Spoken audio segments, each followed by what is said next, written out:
नमस्कार। श्रीमद् भागवत गीता के द्वितीय अध्याय के 44वें श्लोक में पुरुषोत्तम भगवान श्री कृष्ण अर्जुन से कहते हैं कि जिन मनुष्यों का मन इंद्रिय सुख के प्रति आसक्त रहता है, उनकी बुद्धि सांसारिक सुखों में आसक्ति से संबंधित वस्तुओं में मोहित रहती है।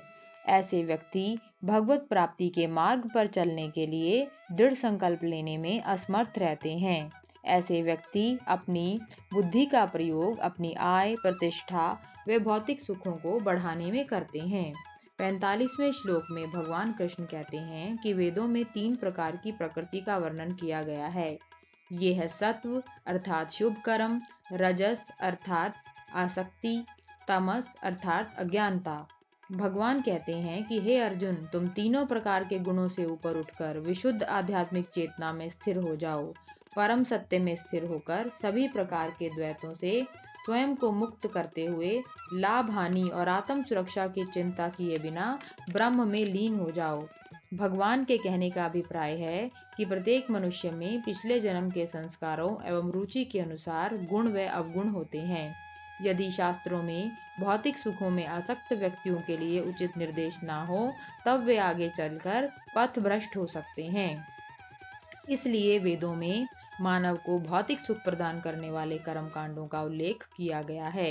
ये कर्म कांड मनुष्य को तमोगुण अर्थात अज्ञानता और रजोगुण से सत्वगुण तक ले जाने में समर्थ होते हैं। इसलिए वेदों में भौतिक सुखों की अभिलाषा रखने वालों के लिए कर्म कांडों और आध्यात्मिक सुख की अभिलाषा रखने वालों के लिए दिव्य ज्ञान की विद्याओं को शामिल किया गया है। भगवान कृष्ण कहते हैं कि अर्जुन उच्च स्तर पर उठने के लिए वेदों के दिव्य खंडों की ओर अपना ध्यान केंद्रित करे। इसके लिए एक उदाहरण यह है कि एक बार एक व्यक्ति जंगल में जा रहा था। उसे 3 लुटेरों ने पकड़ लिया। एक लुटेरे ने कहा कि इस व्यक्ति को मारकर इसका सब कुछ लूट लेते हैं। दूसरे ने कहा नहीं नहीं, इसका सब कुछ लूट लेते हैं पर इसको मारते नहीं हैं। तीनों ने मिलकर उसे एक पेड़ के साथ रस्सी से बांध दिया।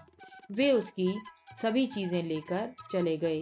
तीसरा लुटेरा कुछ देर बाद वापस आया। उसने उसको रस्सी के बंधन से मुक्त कर दिया और जंगल के बाहर जाने का सुरक्षित रास्ता बताया ताकि वह जंगल से बाहर निकल सके।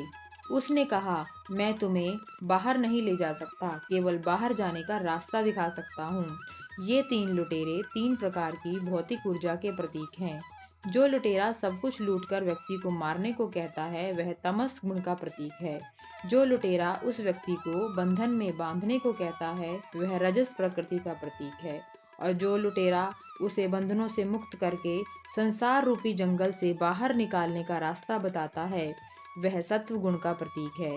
वह भी केवल रास्ता दिखा सकता है, व्यक्ति को भौतिक जगत से मुक्ति नहीं दिला सकता। इसलिए आध्यात्मिक उन्नति की चरम सीमा को प्राप्त करने के लिए व्यक्ति को रजस, तमस व सत्व तीनों प्रकृतियों से ऊपर उठना पड़ता है, तभी वह ब्रह्म में लीन हो सकता है। नमस्कार। ओम नमो भगवते वासुदेवाय।